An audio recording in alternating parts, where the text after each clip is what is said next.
کنواں نما مقام ہے اور اس کے اوپر ایک چھوٹا سا پرانا لکڑی کا پل ہے جو بے حد خستہ ہے. میں اس پل کو پہلے ہی توڑوا دوں گا. پل کے ٹوٹنے کے بعد انہیں لازماً نیلم وادی میں اترنا پڑے گا اور پھر وہ وہاں سے کسی صورت بھی زندہ بچ کر نہ نکل سکیں گے کیونکہ اس وادی کے چاروں طرف بالکل سپاٹ اور سیدھی پہاڑیاں ہیں. صرف شمال کی طرف ایک رستہ نیچے جاتا ہے اور پھر مغرب کی طرف سے ایک تنگ سا رستہ اوپر جانے کے لیے بنا ہوا ہے. اس رستے کو میں پتھروں سے بند کروا دوں گا. اس طرح وہ اوپر نہ پہنچ سکیں گے اور پھر چاروں طرف میرے آدمی مشین گنیں لے کر موجود رہیں گے. برٹ نے پوری تفصیل سے اپنا منصوبہ بنایا تو مہاراج یوگی کا پریشان چہرہ یخلخ چمک اٹھا.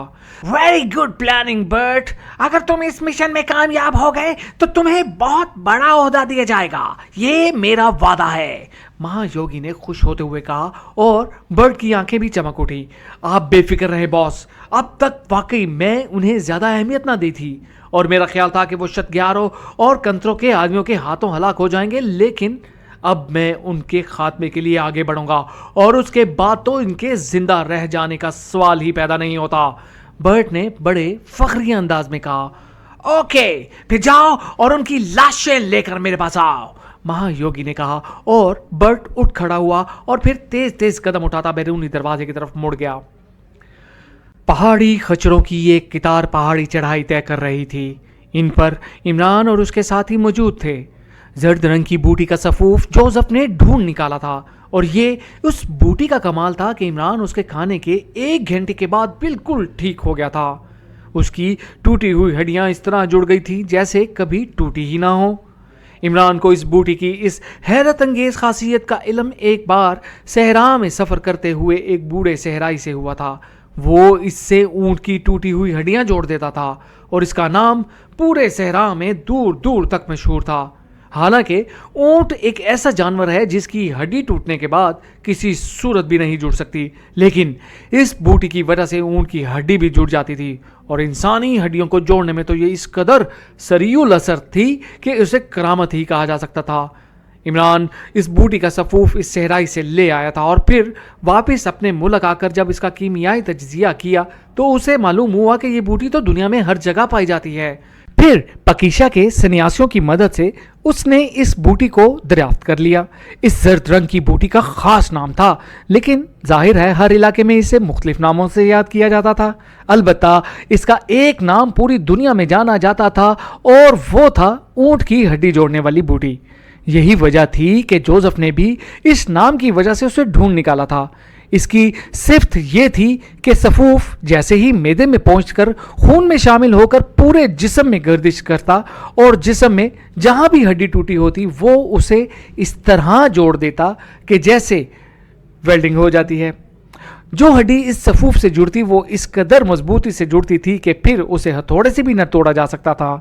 پکیشا میں اس بوٹی کو مقامی طور پر سمبلو کے نام سے پکارا جاتا تھا اور ماہر سنیاسی ٹوٹی ہوئی ہڈیاں جوڑنے میں عام استعمال کرتے تھے اور یہ اس بوٹی کی کرامت تھی کہ عمران معذور ہونے سے بچ گیا تھا.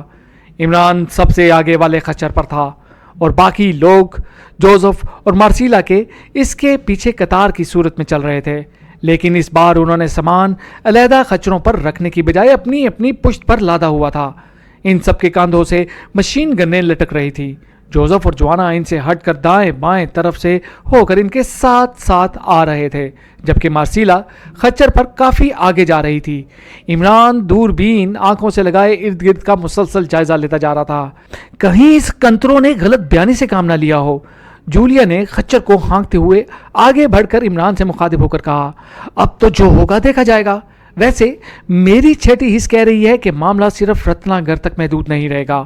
عمران نے کہا اور جولیا نے ہونٹ بینچ لیے. خچر اونچے نیچے پہاڑی رستوں پر بڑے اطمینان سے چلے جا رہے تھے اور اس طرح انہوں نے سرائے سے نکل کر کافی فاصلہ طے کر لیا تھا. مارسیلا سے عمران نے سرائے میں ہی رتنا گھر تک پہنچنے کے تمام رستوں کے بارے میں مکمل معلومات حاصل کر لی تھی. یہی وجہ تھی کہ وہ اس طرح قافلے کو آگے بڑھائے لے جا رہا تھا جیسے یہ تمام راستے اس کے پہلے سے دیکھے والے ہوں. ایک پہاڑی آبشار کا نام تھا اور اس پہاڑی آبشار کے نیچے بخشوں کا ایک مشہور پکوڑا تھا اور کنتروں نے جوانوں کے بے پناہ تشدد کے بعد انہیں بتایا تھا کہ اس پکوڑا کے نیچے خفیہ تہہ خانے ہیں اور ایک راستہ اس پہاڑی کی طرف جاتا ہے جہاں سے زیرو میٹل نکالی جا رہی ہے، اور پکوڑے کے نیچے بنے ہوئے خفیہ تہخانوں میں ہی ایگل فائٹرز کا ہیڈ کوارٹر ہے، اور وہیں راج یوگی اور مہا یوگی رہتے ہیں۔ لیکن وہ راج یوگی اور مہا یوگی کی اصل شخصیتوں کے متعلق کچھ نہیں بتا سکتا تھا، البتہ اس نے اتنا ضرور بتا دیا تھا کہ وہ دونوں ایکریمین ہیں۔ کیا اس راج یوگی اور مہا یوگی کو علم نہیں ہو گیا ہوگا کہ میں نے کشیپ کو ہلاک کر دیا ہے اور وہ کنترو وغیرہ بھی ہلاک ہو گئے ہیں؟ جولیا نے ایک بار پھر کہا۔ یقیناً علم ہو گیا ہوگا، جو لوگ اس قدر ذہانت سے کام لے سکتے ہیں وہ اتنے بے خبر تو نہیں رہ سکتے، عمران نے سر ہلاتے ہوئے کہا۔ تو پھر یہاں ہمارا کیا تحفظ ہے؟ کسی بھی طرف سے ہم پر گولیوں کی بچھاڑ ہو سکتی ہے، جولیا نے ہونٹ بیچتے ہوئے کہا۔ جہاں تک تحفظ کا سلسلہ ہے، ہم فوری طور پر اتنا کر سکتے ہیں کہ اطراف پر جوزف اور جوانا موجود ہے اور ہم سے آگے مارسیلا جا رہی ہے۔ ان پہاڑی علاقوں میں معمولی سی نقل و حرکت بھی دیکھنے والے کی نگاہ سے چھپ نہیں رہ سکتی، اس لیے اگر کوئی آدمی حرکت بھی کرے گا تو وہ لازماً ان تینوں میں سے کسی کو نظر آ جائے گا، عمران نے بڑے سنجیدہ لہجے میں جواب دیتے ہوئے کہا، اور جولیا نے اس طرح سر اسبات میں ہلا دیا جیسے بات اس کی سمجھ میں آ گئی ہو۔ ان کا سفر مسلسل جاری رہا اور پھر تقریباً دوپہر کے وقت تھا کہ جیسے ہی ان کے خچر ایک پہاڑی موڑ پر مڑے، انہیں مارسیلا کا خچر واپس آتا دکھائی دیا اور عمران سمیت سب اسے اس طرح واپس آتے دیکھ کر چونک پڑے۔ مارسیلا کے چہرے پر پریشانی کے اثار نمایاں تھے۔ کیا ہوا مارسیلا؟ عمران نے زور سے پوچھا۔ نیلم کا پل غائب ہے، مارسیلا نے چیخ کر جواب دیا۔ نیلم کا پل؟ کیا مطلب؟ عمران نے حیرت بھرے لہجے میں چیخ کر کہا، اور مارسیلا اس دوران ان کے قریب آ کر رک گئی۔ یہاں سے کچھ دور آگے ایک تنگ سی وادی آ جاتی ہے جس کے چاروں طرف پہاڑ ہیں۔ اس تنگ وادی کا نام نیلم وادی ہے۔ اسے عبور کرنے کے لیے لکڑی کا ایک پل موجود تھا، لیکن اب یہ وہاں موجود نہیں ہے، مارسیلا نے پریشان سے لہجے میں کہا۔ موجود نہیں ہے یا ٹوٹ گیا ہے؟ عمران نے بڑے سنجیدہ لہجے میں کہا۔ موجود نہیں ہے، میں نے اسے نیچے وادی میں تلاش کرنے کے لیے نگاہیں دوڑائی ہیں لیکن اس کے کوئی آثار نظر نہیں آئے، اور دونوں اطراف سے اس پل کے جو حصے بقایا ہیں ان سے بھی یہی ظاہر ہوتا ہے کہ انہیں توڑا گیا ہے، مارسیلا نے جواب دیا۔ تو کیا اس وادی کو پار کیے بغیر اور کوئی رستہ نہیں ہے؟ عمران نے چند لمحے خاموش رہنے کے بعد پوچھا۔ نہیں، اس وادی کو لازماً پار کرنا پڑتا ہے، لیکن اس میں ایسے رستے موجود ہیں کہ ہم اسے پیدل بھی پار کر سکتے ہیں، البتہ خچر ہمیں یہیں چھوڑنے پڑیں گے، مارسیلا نے جواب دیا۔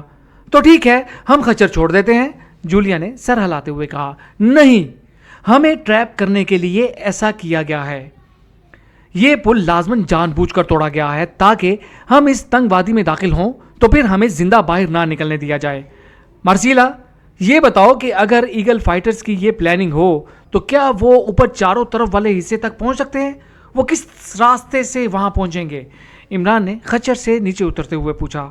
اوہ نہیں، ایسا ناممکن ہے، چاروں اطراف پہاڑیاں بالکل سیدھی اور سپاٹ ہیں، نوکیلی پہاڑیاں، ان پر کسی کا چڑھنا محال ہے، البتہ صرف دو رستے ایسے ہیں جن سے اس وادی میں داخل ہو کر باہر نکلا جا سکتا ہے، یہ دونوں سرنگیں ہیں، مارسیلا نے کہا۔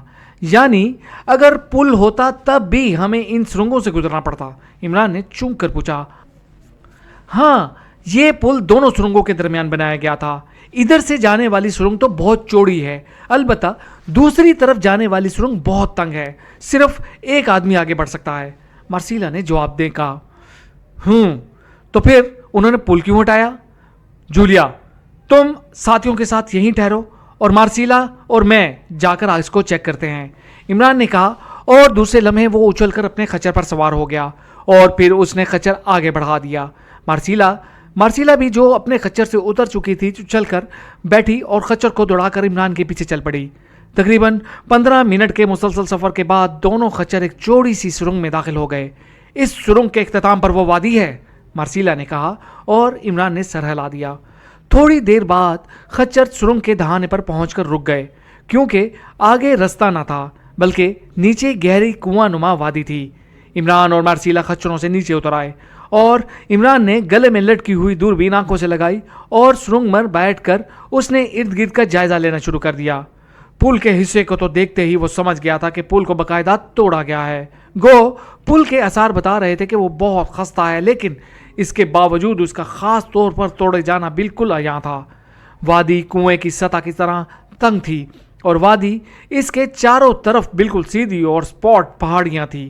ان کی ساخت اس طرح کی تھی جیسے کسی نے پتھروں کو بلیڈ سے کاٹ کر پلیٹ کی طرح ہٹا دیا ہو, اور اوپر سے بھی وہ نوکیلی تھی, اور ان کی اونچائی بھی بہت زیادہ تھی. اس لیے ان پہاڑیوں کے اوپر سے تو کسی صورت بھی ان پر مشین گن سے فائرنگ نہ ہو سکتی تھی, اور اگر لانگ رینج رائفلز بھی استعمال کی جائے تب بھی گولی زیادہ فاصلے کی وجہ سے نقصان دہ نہیں ہو سکتی تھی. لیکن اب وہ دوربین سے ایک ایک پہاڑی کا بغور جائزہ لے رہا تھا. جنوبی اطراف کی پہاڑی میں البتہ چند غاریں سی نظر آ رہی تھیں, لیکن ان کے دہانے بھی خالی پڑے ہوئے تھے. یہ جو جنوبی پہاڑی میں جو غاریں نظر آ رہی ہیں, ان کا سلسلہ کس طرف کو ہے؟ عمران نے پاس بیٹھی ہوئی مارسیلا سے پوچھا. جنوبی پہاڑی میں غاریں؟ ذرا دکھانا دوربین, مارسیلا نے کہا, اور عمران نے دوربین گلے سے نکال کر مارسیلا کی طرف بڑھا دی. مارسیلا نے دوربین آنکھوں سے لگائی اور غور سے جنوبی پہاڑیوں کو دیکھنے لگی. ہاں, اس طرف غاریں ہیں, مجھے ان کا علم نہیں تھا, لیکن اس جنوبی پہاڑی کی دوسری طرف بھی پہاڑی کا ہی سلسلہ ہے. انہی میں سے کہیں نکلتی ہوں گی یہ غاریں, مارسیلا نے دوربین ہٹاتے ہوئے کہا. کیا ہم انہیں چیک کر سکتے ہیں؟ عمران نے کہا. ہمیں بہت لمبا چکر کاٹنا پڑے گا, ہو سکتا ہے 3-4 گھنٹے لگ جائیں, مارسیلا نے سر ہلاتے ہوئے کہا. اوہ, پھر تو بیکار ہے, آؤ واپس چلیں, عمران نے سر ہلاتے ہوئے کہا, اور پھر اٹھ کر پاس کھڑے خچر پر سوار ہو گیا. اور پھر وہ تھوڑی دیر بعد ایک دوسرے کے پیچھے چلتے ہوئے واپس جولیا اور ساتھیوں کے پاس پہنچ گئے. جوزف اور جوانا بھی وہیں کھڑے تھے. آؤ, جو ہوگا دیکھا جائے گا. اس وادی کو پار کیے بغیر ہم آگے نہیں بڑھ سکتے. یہ بھی ہو سکتا ہے کہ انہوں نے اس خیال کے تحت پل توڑا ہو کہ ہم اسے عبور نہ کر سکیں گے, عمران نے کہا, اور خچر کا رخ واپس موڑ دیا. اب مارسیلا بھی ان کے ساتھ تھی. تھوڑی دیر بعد ان کا قافلہ اس سرنگ کے دہانے پر پہنچ گیا. وہ سب خچروں سے اتر آئے. عمران کے کہنے پر انہوں نے خچروں کو واپس دوڑا دیا. ظاہر ہے اب ان کی ضرورت باقی نہیں رہی تھی. انہیں معلوم تھا کہ سدھائے ہوئے خچر خود بخود واپس ساؤ جی کی سرائے میں پہنچ جائیں گے. اب میری بات غور سے سن لو. ہم 2 گروپوں کی صورت میں اس وادی کو پار کریں گے. پہلے جولیا, مارسیلا, صفدر اور ٹائیگر آگے بڑھیں گے. تم سب نے نیچے اتر کر اس جنوبی پہاڑی کی جڑ کے قریب سے ہوتے ہوئے آگے بڑھنا ہے. میں, کیپٹن شکیل, جوزف اور جوانا یہیں رہیں گے اور تمہارا تحفظ کریں گے. جب تم دوسری سرنگ کے دہانے میں داخل ہو جاؤ گے تو پھر ہم نیچے اتریں گے, اور اس صورت میں تم نے ہمارا تحفظ کرنا ہے, عمران نے پلاننگ کرتے ہوئے بتاتے ہوئے کہا. ٹھیک ہے, اس طرح زیادہ بہتر رہے گا, مارسیلا نے سر ہلاتے ہوئے کہا. چلو پھر تم روانہ ہو جاؤ, عمران نے مسکراتے ہوئے کہا, اور مارسیلا, جولیا, صفدر اور ٹائیگر مشین گنے ہاتھوں میں پکڑے آگے بڑھنے لگے, اور سرنگ کے دہانے سے نکل کر وہ نیچے وادی میں جانے والے تنگ اور خطرناک رستے پر اترنے لگے, جبکہ عمران اور کیپٹن شکیل وہیں دہانے پر لیٹ گئے. عمران نے جنوبی اطراف اور کیپٹن شکیل نے شمالی اطراف پر نگاہ رکھ لی, جبکہ جوزف اور جوانا عمران کے حکم پر سرنگ کے پچھلے دہانے پر پہنچ گئے تاکہ ان پر عقب سے وار نہ ہو سکے. وادی میں اترنے کے بعد جولیا اور اس کے ساتھی تیزی سے جنوبی پہاڑی کی طرف بڑھے, اور پھر تیزی سے چلتے ہوئے دوسری سرنگ کی طرف بڑھتے چلے گئے. عمران اور کیپٹن شکیل بڑے چکنے انداز میں ارد گرد کا جائزہ لے رہے تھے, لیکن ہر طرف مکمل خاموشی چھائی ہوئی تھی. اور تھوڑی دیر بعد جب جولیا اور اس کے ساتھی بخیریت دوسرے رستے پر چڑھ کر دوسری طرف کی سرنگ کے دہانے میں پہنچ گئے تو عمران نے اطمینان کی ایک طویل سانس لیتے ہوئے جوزف اور جوانا کو بلایا, اور ان کے آنے پر وہ بھی سرنگ کے دہانے سے نکل کر نیچے اترنے لگے. انہیں دوسری طرف کی سرنگ کے دہانے سے جھانکتی ہوئی مشین گنوں کی نالیں صاف نظر آ رہی تھیں. کیونکہ وادی کا پھیلاؤ زیادہ نہ تھا, اس لیے وہ جولیا اور اس کے ساتھیوں کو بخوبی دیکھ سکتے تھے. وادی کی سطح پر پہنچ کر وہ تیزی سے دوسری سرنگ کی طرف بڑھنے ہی لگے تھے کہ اچانک تنگ سی وادی کی فضا مشین گنوں کی rate rate rate rate rate اور انسانی چیخوں سے گونج اٹھی. یوں لگ رہا تھا جیسے وادی پر اچانک قیامت ٹوٹ پڑی ہو.